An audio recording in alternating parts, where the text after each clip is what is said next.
What's up, Inspirators? It's your boy Tony D, Tony Doyle, Inspires.com, back with you once again for another great video here on the Inspirate channel. Thanks so much for popping in. I truly appreciate you guys and popping in every single day.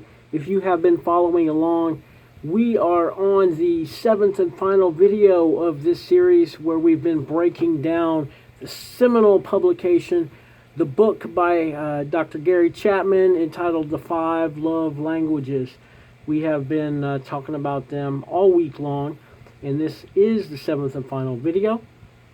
Appreciate you guys. Hopefully you've been able to stay up on each of those because you've got that little bell notification marked already.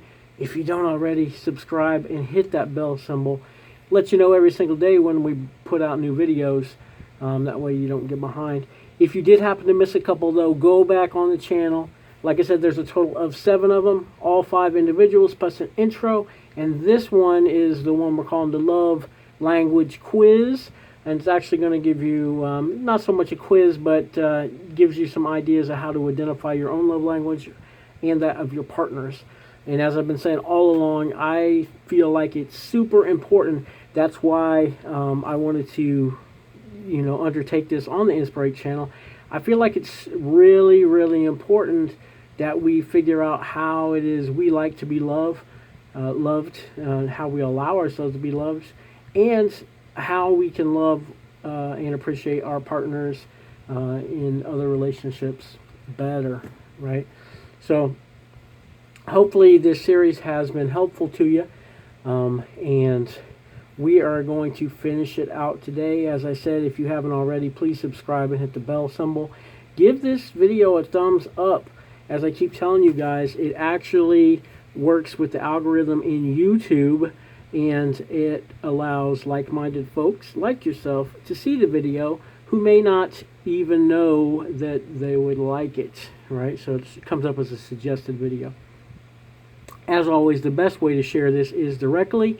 So if you know someone who could use a little help in their communicating styles, their love languages, maybe your partner, you want to tag them in it directly, post it to social media, however you would like to share that out. Definitely appreciate you guys for doing those things. All right, so let's just sum it all up. What are the 5 love languages and what do they even mean, right? So, like I said, we've been going through this all week long. We've been hopefully helping you to decode what the 5 love languages are and how to understand the different ways that people express love. Okay? As always, I do suggest you do your own homework. The book that we are talking about that sparked this way of thinking that's become literally like the gospel in relationships is called The 5 Love Languages by Dr. Gary Chapman. It was originally written and published back in 1995 and has definitely had a resurgence lately as well. Plenty of spin-offs. I think there's something like 13 different versions of this book now, looking at specific types of relationships, and all of them are super valuable, so check them out. So let's talk about the 5 love languages real quick. Just in summation, the 5 love languages describe the way that we feel loved and appreciated. Okay? So depending on our own individual personality types, we may feel loved differently than how our partners do, right? In fact, we probably will, because we each bring our own traumas. We bring our own experiences to the mix, and therefore our own love languages may have moved up or down the relationship compendium, as it will, right? Understand that decoding the different ways of showing love will help take the guesswork out of your partner's expectations and needs as well as your own. Okay, so that's the whole idea here. We really just wanted to help folks be able to one, identify their own so they know what it is they're looking for in love. And for two, if you are in a relationship, identify what it is your partner is looking for, whether or not they're good at communicating that, okay? So hopefully this video is going to help you give some tips as to how to do that a little bit more. As always, the more you interact with someone, and if your antenna is up, as it were, and once you have this awareness around it, you should be able to pick up on things like that. Okay. So once again, according to Dr. Chapman, there are 5 primary love languages: words of affirmation, acts of service, the receiving of gifts, quality time, and physical touch. Okay, so that is our 5 love languages. Let me get up in here so we can do the business. That's the 5 love languages, and hopefully you guys throughout this series have started to identify yours and possibly your partner's love language. Now, that being said, along this, I have been pointing out that this is definitely a sliding scale. I believe that all 5 of these love languages are important in a relationship, and it's just a matter of which ones we have the most importance in. Okay? So you may really like acts of service. You know, that may be your thing. If you, for you to see a compassionate partner who shares of their time and qualities, you know, in the relationship and outside, that may be the thing that really sets it off for you. Okay? And maybe not. It could be literally physical touch. And then again, physical touch could be the 5th. It could be you could have traumas in your life or, you know, different experiences, and you may not like a lot of physical touch. You may only want intimacy only in the bedroom, no PDA, like no hugs and kisses out in public and those type of things. And that's perfectly fine too. What's not okay is to not know that or not communicate that and let that affect your relationship and the fact that you are worthy of having love. Okay? It's just a matter of how would you accept that if someone did it, and communicating that. Finding that person who's willing to do those things for you. So let me get a little sip of my alkaline water. All right, so let's delve into this final video where we're going to talk about identifying your primary love language if you haven't already, and some ways to do that. Okay, so here are some great ways, some questions to ask yourself, and possibly even once you get this answered, work this into conversations with your partner or the person, the other person in the relationship that you're looking at. So, ask yourself this question: what makes you feel the most loved by your partner? Just straight up. What activity that goes on right now in your current relationship, or if you're not in a current relationship, in your former relationships, right? Think back and see what it is that made you feel the most loved. What experience was it? Overall, you know, especially if it was a long-term relationship, like what are the things they did that made you feel really loved? Okay?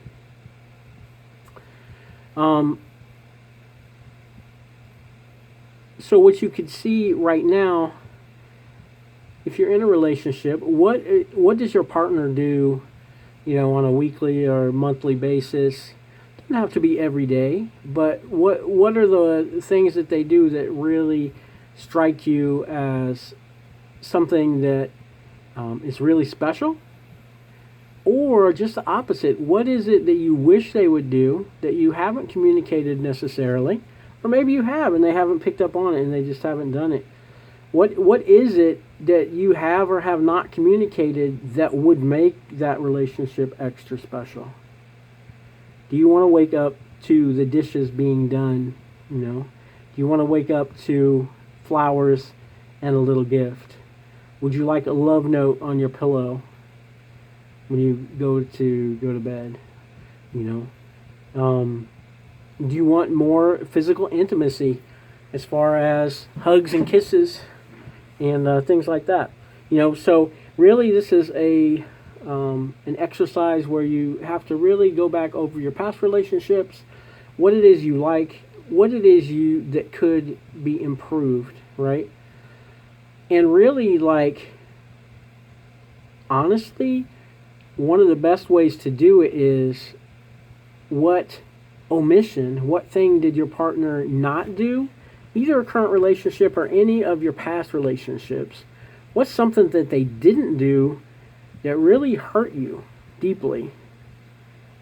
Okay, because that's going to tell you what is your primary love language, right? Because if it really hurt you, that means that's something that you would expect in a loving relationship. Now realize, just like I don't want you to blame yourself, this is not necessarily something that you blame the other person as well, because we don't know if the communication was there 100%, right? Because we're just now coming around to this, so the awareness is at a different level, all right? So here's another thing. So like I said, so the opposite of what hurts you most is probably one of your top love languages, okay? So once you do that, identify which of those is it. Once again, we're looking at words of affirmation. So do you really like the words, the acts of service, the receiving of gifts, quality time, physical touch, right? Did it really hurt you that you guys planned a date for a whole month?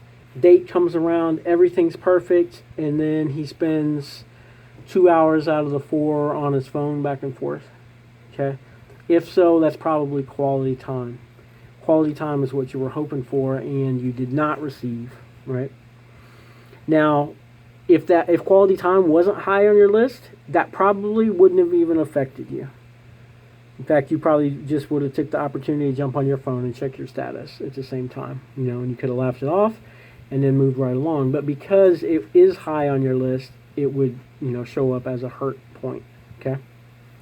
Number 2, another way to check this out: what have you most often requested of your mate in the past? Okay, so think back. Even like birthdays, Christmas, are you a person who has a big list of gifts that you would like? A certain high dollar gift? A more special personalized gift? Are you a person that says, just give me a gift card because you know you want to turn around and use that gift card for a gift for them or for your kids or for somebody else? Like, what's important to you on those special occasions, right? Is it more important that they took the day off to spend it with you, or is it more important that they had 8 dozen roses waiting for you when you got home from work? Okay? There's no wrong answer. So just realize that whatever that is for you, it is for you, for whatever reason it is for you, okay? But identify that. That awareness will help you be happier in your future relationships. And if you're in one now, it'll tighten it up even that much more. Okay. And like I said, the things that you have most often requested is likely one of the things that make you feel more loved, right? And then the third and final question I would ask you to ask yourself: in what way do you regularly express your love to your partner? How do you like to express your love to your partner? What do you do? Okay, so sometimes it's hard to see what we do and what we like. Sometimes this is going to be the easiest way, because what we do, the method that we express love to our partner, is a great indication that that's something that would make us feel loved, and that's why we're doing it, right? So if one of our really high languages of love is words of affirmation. If we love the love poetry, I guarantee you we're going to be more likely to give out the cards with the poetry and the special sentiments, the songs, and say, hey, listen to the lyrics, thought about you. Okay? The reason we do that for other people, most likely, unless we are specifically addressing their love language, is because we're addressing ours. That's something we would love. And so that is a great way to kind of pick apart how our own mind works and what we would enjoy in that. Write that down. Make that an actual awareness and communicate that, because your partner love language may not be that, and they may not pick up on it as easy. Okay? If you have trouble communicating that, feel free to forward these videos to them and let this help the conversation along. All right? So hopefully that makes sense. Once you have identified that, you can use these questions similarly with your partner or the other relationship person. Make it a fun game. In fact, you could make it a social game. It sounds like a little spin the bottle type of action, or truth or dare almost. So make it fun, as I've been saying with all these videos. This is about fun, high vibe relationships. So keep it fun, keep it funny, and keep it light. Okay, nothing serious going on here, right? All right, that being said, let's talk about, just real quick before we end here, the ways that we can use our 5 love languages as a restorative measure, So once we identify those things, what are ways, couple ways for each of the love languages that we may be able to prod along a relationship. So say words of affirmation is identified as one of your tops, or your highest. You really enjoy poetry, song lyrics, love notes, those type of things. Okay. So some of these affirmations, if you're part of this channel, you know all about affirmations. Okay. We know that we use affirmations oftentimes to make a change in our subconscious mind. Affirmations also, in the same way, can be great for restoring or healing injuries once we know that our partner's love language, or even our own love language, is words of affirmation. Okay, we'll place a higher priority on that thing. So some of the things I just jotted down here, some of the ways we could use this is simple phrases like this. Let me express myself with no condemnation, right? Let me know about your day. Simple thing. What's up? How was your day? Okay, tell me about when you feel proud of me and why. Okay? Tell me how you feel. Tell me your intimate thoughts around this subject, those kind of things. I would love it if you would compliment me in front of others. Okay, there's nothing wrong with a request like that, if it's serious, I appreciate when you talk directly to me about your feelings and don't clam up. Okay, once again, you don't want to express condemnation. At the same time, you want to be direct and communicative. Okay. I appreciate when you say you're sorry. Okay. Or something like, picture something positive about our future together. What's our future look like in the next year? I don't know when you're watching this video, but we're getting ready to come up to a new year. Might be a great time to do an exercise like this. What do you think the next year holds for us? So if quality time, similarly, if quality time is super high on there, you're going to want to do things like this. So if it is you that's trying to please someone else, or whether you're asking someone else to do this, these are the kind of things that are great for quality time. Just in summation, having dinner together. So coming home, having dinner, talking, those type of things. Planning a time to be alone. Okay, sometimes it's really hard. You may have kids. Everybody's got things. You're going in all kinds of different directions. What about reading a relationship book together or doing a course together, something like that? Making weekend plans and keeping them. You know, those type of things. We're talking about real quality time, being present, being focused on the relationship, and being intimate with your partner while you're there, right? All right, what about giving and receiving gifts? Okay. Obviously, this is more common lots of times because it is kind of the default.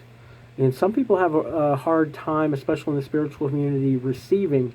Like giving may not be an issue, but receiving may be. And that is just as important. So whether we're talking about flowers, we're talking about little surprise gifts, things like a magazine or buying, takeout dinner or delivery or something like that as a surprise. Sometimes those little things can mean a whole lot to people, So identify that in yourself. If that's one of yours, don't be ashamed of it. Identify it and then allow your partner to please you in that way. Because if you have a partner in a long-term relationship or, really just anyone, the reason we really do want to please our partners, right? No one's in a relationship all for themselves. Otherwise, there's no reason to be in the relationship, okay? It's about giving and receiving. All right, so small gifts, like I said, that's an easy one. Acts of service. You could do a regular household chore, surprise them with the dishes done. Really do tasks around the house or wash their car. Things like that. Also, a person who enjoys acts of service. The service does not even have to be to that person. Oftentimes, if you are a person who serves in the community, that is also attractive, and perhaps you ask your partner to perform that service with you.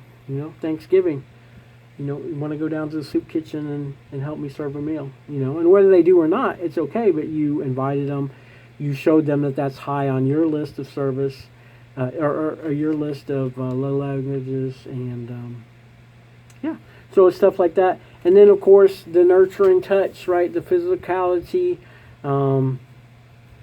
It's showing affection. It doesn't have to be sexual, right?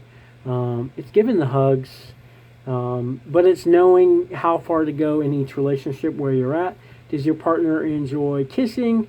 Does your partner enjoy hugs? How, do they want that in the community or strictly for the bedroom? What about other things like brushing your partner's hair or something like that? Foot massage, right? Shoulder rubs, those type of things. Little intimate things like that do not have to be sexual can be very great on the physical touch part of the 5 love languages. So, hopefully that gives you some great ideas. I would love to hear all about whether you implemented these and how that worked for you. Feel free to comment down below if you have any questions or comments. Or, as always, I point you to our Facebook group. Same name, NSPR8, Inspirate. And just join up on the Facebook group. We always like to talk about topics like this there. And we would love to have you as well if you're not already a member. Likewise, if you have not subscribed to our channel, please, please, please do that. Hit that little button. Hit that little bell symbol. Okay, that's the notification icon, and it'll let you know every single time when we post a video here on YouTube. If you don't hit the bell icon, you will not necessarily get any indication to that. You'll have to kind of stumble on it. Another great thing you can do for YouTube, as I always tell you guys, just hit the thumbs up. Okay, it's different for every social media, but on the YouTube outlet specifically, it works with the algorithm to provide suggested videos to like-minded folks. So I'd really appreciate if you did that. And as always, if you really loved it, share it out directly to a friend who might need this, or to post it on a page, a timeline, a TikTok video, whatever you'd like. Put it on your story if you'd like. So, all right, appreciate you guys tuning in. This wraps up our discussion of the 5 love languages. Hopefully it's really helpful to you and it helps in your relationships, whether you're in one now or you're looking for that SP, that special person. Yeah, and let me know. Like I said, comment down below here or on any one of the videos or over on the Facebook page how that works for you. So, appreciate it. I've really liked doing these videos. It's been a blast, and it's been a great refresher for my own self and my relationships, and I definitely plan on implementing some of these suggestions myself. So, that being said, as I leave you with every single time, the whole point of this channel is to keep you inspired. It is NSPR8, NSPR8, and we keep you inspired, motivated, high vibe, and really just appreciating things around you in your environment, knowing that you are a great creator. You're the creator of your experience. So in order to do that, appreciate the things around you, raise your vibration, and know what you want. And if you need any help doing that, get a hold of me. We can certainly help you out with that. So until tomorrow, when we start a brand new series of videos, I am offering you peace and love, and we will see you then.